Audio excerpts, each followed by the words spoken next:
Members. चलिए देखते हैं कि नेक्स्ट वीक मार्केट कैसा रहेगा, क्या मार्केट में एक प्रॉफिट बुकिंग आ सकती है। देखो मैं अगर वन शॉट आंसर करूं तो चांसेस है कि नेक्स्ट वीक में एक प्रॉफिट बुकिंग आएगी। उसका मैं आपको रीजन समझाता हूं, ध्यान से सुनना। देखो मिड कैप इंडेक्स अगर आप देखोगे डेली चार्ट के अंदर ऊपर एक टॉप बन रहा है, ये आपको दिखाई दे रहा है टॉप, ठीक है। ये क्लियर बता रहा है यहां से एक प्रॉफिट बुकिंग मार्केट में आ सकती है स्मॉल कैप इंडेक्स के अंदर, ठीक है। और अगर मैं वीकली चार्ट की बात करूं यहां पे, तो वीकली चार्ट में भी यहां पे एक स्पिनिंग टॉप बन रहा है, विच से एक सपोर्ट लेने निफ्टी आ सकता है, मिड कैप आ सकता है, ठीक है, विच इज अराउंड 62,500 के आसपास। लास्ट ने भी मैंने आपको बताया था कि मिड कैप सपोर्ट लेने आ सकते हैं, उस टाइम सपोर्ट लेने आया भी था, ठीक है। अगर आपको पता है तो यहां पे सपोर्ट लेने निफ्टी मिड कैप इंडेक्स आया था। तो इस बार भी मार्केट में सपोर्ट लेने मार्केट आ सकता है, सो केयरफुल रहना थोड़ा। मार्केट में आपके जो स्विंग ट्रेड स्टॉक्स होंगे उसमें वॉलेटिलिटी तगड़ी दिख सकती है, ठीक है। रही बात निफ्टी की, तो देखो निफ्टी एक बहुत अच्छे सपोर्ट पे आ चुका है 24,300। बट देखो क्रूड ऑयल जो है वो लगातार पॉजिटिव हो रहा है। क्रूड ऑयल 88 89 तक पहुंच चुका है, वापस 2% भागा था फ्राइडे को, ठीक है। सो अगर क्रूड ऑयल 90 को क्रॉस करता है तो चांसेस है कि निफ्टी एक बार वापस 24,000 के आसपास आएगा। ओके, सो केयरफुल है ना। नेक्स्ट वीक में मार्केट की रेंज 24,000 से लेके 25,000 के आसपास या 24,800 के आसपास आपको दिखाई दे सकती है, ठीक है। बट चांसेस थोड़े से नेगेटिव साइड पे ज्यादा है, बिकॉज ऑफ द भाई क्रूड ऑयल ऊपर जा रहा है और अभी भी वार की वजह से यहां पे इन्फ्लेशन ज्यादा है। देखो मैं मोदी जी की स्पीच जो है वो भी डिस्कस करूंगा, सीएन एग्रो के रिजल्ट्स और बहुत सारी इंपॉर्टेंट अपडेट्स है जो नेक्स्ट वीक में मैं आपको बताऊंगा। बट पहले सुन लो यहां पे, देखो यहां पे समझो, जस्ट सेकेंड, कहां पे क्या सी, यहां पे देखो। देखो अभी रिसेंटली एक दिन पहले की बात है कि ईरान ने जो है वो जो टैंकर जा रहा था यहाँ पे स्ट्रेट ऑफ हॉर्मज से, वहां पे उसने अटैक कर दिया, ड्रोन से अटैक कर दिया, ठीक है, और उसको स्टॉप कर दिया। यानी कि अभी भी काफी हद तक यहाँ पे शिप्स को जाने नहीं दे रहा है। और मैंने अभी रिसेंटली सुना है कि लिबियन जो है वो भी यहाँ पे लगातार वहां पे अटैक्स चल रहे हैं। यानी कि अभी भी स्ट्रेट ऑफ हॉर्मज की वजह से काफी इश्यूज पेंडिंग है, ठीक है। तो मार्केट में क्रूड ऑयल में वापस एक मोमेंटम आने की चांसेस पूरे दिखाई दे रहे हैं। बात समझ में आ रही है। सो केयरफुल है ना, मार्केट में वॉलेटिलिटी है, एक प्रॉफिट बुकिंग आपको दिख सकती है, हो सकता है नेक्स्ट वीक में प्रॉफिट बुकिंग आ जाए, तो माइंड को एकदम क्लियर रखना। हालांकि देखो एक एक चीज और, एक ध्यान से सुनना। अगर मान लो कोई फाइनल न्यूज आ जाती है कि भाई हम लोग समझौता करने के लिए रेडी है, ईरान खुद बोलता है, ठीक है, और स्ट्रेट ऑफ हॉर्मज को 100% खोल देता है, तो हो सकता है एक ही दिन के अंदर निफ्टी 2% का जंप कर ले, ठीक है। बट वो कब होगा, जब जब ईरान खुद बोलेगा कि हम लोग ने स्ट्रेट ऑफ हॉर्मोस आज अभी से खोल दिया है पूरा का पूरा, ठीक है। तब तक मार्केट में वापस क्रूड ऑयल में मोमेंटम आपको दिखाई दे सकती है। और निफ्टी हाँ थोड़ा वॉलेटिल निफ्टी हो सकती है, ज्यादा पैनिक नहीं है, बट निफ्टी थोड़ा वॉलेटिल हो सकता है, ठीक है। सो बी केयरफुल नेक्स्ट वीक के लिए। ओके, अब देखो सबसे इंपॉर्टेंट बात, मोदी जी ने यहाँ पे इंडिपेंडेंस डे के पे स्पीच क्या दी, क्या इंडिया के लिए पॉजिटिव बोला है और इकोनॉमी के लिए क्या पॉजिटिव बोला। तो देखो स्पीच में काफी चीजें थी, मैं आपको पॉइंट पॉइंट वाइज समझा देता हूं, ध्यान से सुनना। देखो गवर्नमेंट जो है अभी नया रोड मैप रखी है जिसमें मैन्युफैक्चरिंग सेक्टर्स को काफी बढ़ावा दिया जा सकता है, ठीक है। फूड प्रोसेसिंग एग्रीकल्चर को ज्यादा फोकस किया जा सकता है कि भाई हमारे जो फूड आइटम्स है, ठीक है, वो आउट ऑफ इंडिया भी जाने चाहिए, ग्लोबल ब्रांड बनने चाहिए, ठीक है। उस पर भी यहां पे गवर्नमेंट काम करती हुई दिखाई दे रही है, ठीक है। इसके अलावा पावर ऑफ स्पीड, जैसे कि आप देख सकते हैं कि यहां पे इंडिया को सबसे ज्यादा इंपॉर्टेंट क्या चीज है, डिफेंस, ठीक है। इसके अलावा तो कि रेलवेज, ट्रांसपोर्ट, एयरपोर्ट, ये सब इंडिया को रिक्वायरमेंट है, ठीक है। अगर इंडिया को ग्लोबल हब बनना है तो ये सब रिक्वायरमेंट है। तो इंडिया में इंपोर्ट एक्सपोर्ट इंप्रूव करने के लिए या फिर रेल कॉरिडोर को इंप्रूव करने के लिए यहाँ पे गवर्नमेंट काफ़ी बड़े कदम उठाने वाली है, ठीक है। डिफेंस के लिए, रेलवेज के लिए, एयरपोर्ट्स के लिए, ठीक है, पोर्ट्स के लिए, बंदरगाह बोलते हैं ना, ठीक है, जहाँ पे शिप्स आती है, इंपोर्ट एक्सपोर्ट का माल आता है, उसको यहाँ पे इंप्रूव करने यहाँ पे गवर्नमेंट फोकस करने वाली है, ठीक है। इसके अलावा डिफेंस को भी यहाँ पे ज़्यादा ऑर्डर लाए जा सकते हैं। डिफेंस हमारे जो पहले हम लोग डिफेंस बाहर से मंगा रहे थे उसको भी यहाँ पे इंप्रूव करने के लिए यहाँ पे गवर्नमेंट फोकस करने वाली है आने वाले 5 साल के अंदर। इसके अलावा ग्रीन इकोनॉमी यानी कि ग्रीन हाइड्रोजन, ठीक है, जिसपे अभी रिलायंस खुद काम कर रहा है। एंड बाकी देखो छोटी मोटी चीज़ें हैं, ठीक है, बट मेन प्रॉब्लम यही है यहाँ पे, डिफेंस, रेलवेज, एयरपोर्ट्स, पोर्ट्स और फूड कंपनी को यहाँ पे एक बहुत बड़ा इंडिया करने वाली है और उसकी वजह से यहाँ पे गवर्नमेंट फोकस करी है, ठीक है। तो आप बहुत सारे लोग पूछ रहे हैं सर क्या कहाँ पे फोकस करना है, कहाँ पे फोकस करना है, क्या इसकी वजह से कोई इंडियन कंपनी को फोकस करना है। मैं सिंपल बोलता हूँ, देखो इंडियन कंपनी में यहाँ पे ऐसा कोई भी नहीं है जो आपको फोकस करना चाहिए। ठीक है, इसमें सिर्फ डायरेक्टली इनडायरेक्टली बेनिफिट है वो है रिलायंस को। ठीक है, क्योंकि रिलायंस खुद अभी हाइड्रोजन पे काम कर रहा है, हाइड्रोजन रिन्यूएबल एनर्जी पे काम कर रहा है। ठीक है, उनका आई थिंक 2028 तक हो जाएगा। और सेमीकंडक्टर भी बात की है तो सेमीकंडक्टर भी कंपनीज बहुत सारी इंडिया में अभी भी ऑलरेडी अवेलेबल है। ठीक है, तो आपको सबसे ज्यादा फोकस करना है रिलायंस पे। कहाँ पे? रिलायंस पे। वो सबसे ज्यादा इंपॉर्टेंट चीज है, वो ज्यादा बेनिफिट करवा सकता है मार्केट को और खुद को भी। हालांकि देखो, रिकमेंडेशन नहीं, मैं आपको समझा रहा हूं यहाँ पे। तो रिलायंस अभी जो यहाँ पे स्लो हो चुका है ना मोमेंटम इसकी, ये अब मोमेंटम तेजी पिक कर सकता है, अब ये तेजी से पिकअप कर सकता है। सपोर्ट है 1180 के आसपास का, जैसे ब्रेकआउट करेगा 1600, ये सीधा 2000 की तरफ जाने की कोशिश करेगा रिलायंस। ठीक है, तो रिलायंस के लिए सबसे विन विन सिचुएशन हो जाती है। हाँ, एक और विन विन सिचुएशन है सीएन एग्रो के लिए। इसके रिजल्ट आए, देखो ध्यान से देखो। सीएन एग्रो के रिजल्ट मैं आपको बताना चाहूंगा। यहां पे कहां पे गया सीएन एग्रो, देखो। जो बंदा लॉस कर रहा था, आज 150 करोड़ का प्रॉफिट करा है, अब तक का सबसे highest ever profit CN agro का। ठीक है, सेल्स में भी काफी अच्छी इंप्रूवमेंट है, मार्जिन 34% हो चुके हैं। और अभी ये बंदा 12 की पी पे ट्रेड करा है। सोचो, इतना भागने के बाद भी 12 की पी पे ये बंदा ट्रेड करा है सीएन एग्रो।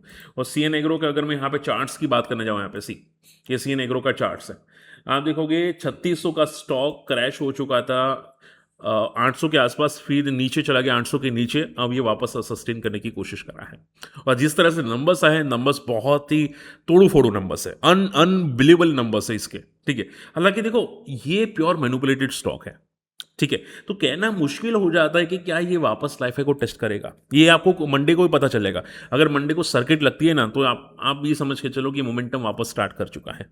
ठीक है, हाँ, अगर आप पूछे सर लेवल्स क्या रेजिस्टेंस के हैं, तो रेजिस्टेंस का लेवल 2000 के आसपास है। अगर 2000 के ऊपर निकलता है तो वापस ये टेस्ट करने की कोशिश करेगा, बट वो निकलेगा तब की बात है। ठीक है, अगर निकलता है तो बात समझ में आ रही है। तो numbers unbelievable ever green numbers है सीएन एग्रो के। और इथेनॉल बहुत सारी जगह पे वापस आने वाला है, सिर्फ इसके अंदर नहीं है, पेट्रोल के अंदर, वो और भी जगह यहाँ पे इथेनॉल मिक्स करने वाला है गवर्नमेंट। ठीक है, यानी कि आपने आपने एक शायद डायलॉग सुना होगा कि इथेनॉल सिर्फ अभी गाड़ी में डला है, अभी तो बहुत जगह डलेगा। ठीक है, ये सेम डायलॉग आप समझ के चलो कि यहाँ पे होने वाला है। ठीक है, so all in all, in short में सीएन एग्रो के लिए तो विन विन सिचुएशन है। देखते हैं मंडे को कहाँ मोमेंटम आती है, but all in all strong ever result CN agro के। हालांकि देखो, सेम रिजल्ट आपको इसके भी आए थे, बीसीजी के। बीसीजी कहां पे गया मैं आपको बताना चाहूंगा। सी, ये रहा BCG, bright Chrome group. I am sure आपको नाम पता होगा ब्राइट क्रोम का। इसके भी रिजल्ट्स तोड़ो फोड़ो आए हैं। बट देखो, ये कंपनी एक बार क्रैश हो चुकी है, अब कोई लेने के लिए रेडी नहीं है। बहुत सारे लोग बोलते हैं ना कि सर कंपनी है, अच्छा स्टॉक होगा, अच्छा स्टॉक होगा। इतने अच्छे नंबर्स आने के बाद भी ये चले नहीं चले, कोई गारंटी नहीं। सोचो। ठीक है, आप देखो, इनका 262 करोड़ का रिजल्ट है, जो अब तक का सबसे बेस्ट एवर रिजल्ट बोल सकते हैं, सेकंड बेस्ट या थर्ड बेस्ट बोल सकते हैं। ठीक है, इतना अच्छा रिजल्ट आने के बाद, 27% मार्जिन आने के बाद, स्टॉक की पी कितनी है? 2 रुपए के आसपास की, सिर्फ 2 की पी है स्टॉक की। ठीक है, और बीसीजी बंदा जो क्रैश हुआ है, अब ये रिकवर करने का नाम ही नहीं ले रहा। एक टाइम पे 200 पे चला गया था, आज ये 9 के आसपास ट्रेड करा है। ठीक है, सो देखो पॉइंट क्या आ जाता है, कंपनी कितनी भी हो, कैसी भी हो, बड़े प्लेयर्स आने चाहिए। मेन सवाल तो यही है, बड़े प्लेयर्स आने चाहिए, foreign players, mutual funds, FI, वो सब आने चाहिए। ठीक है, हेज फंड्स आने चाहिए। अगर वो नहीं आते तो स्टॉक तो मरा पड़ा रहेगा।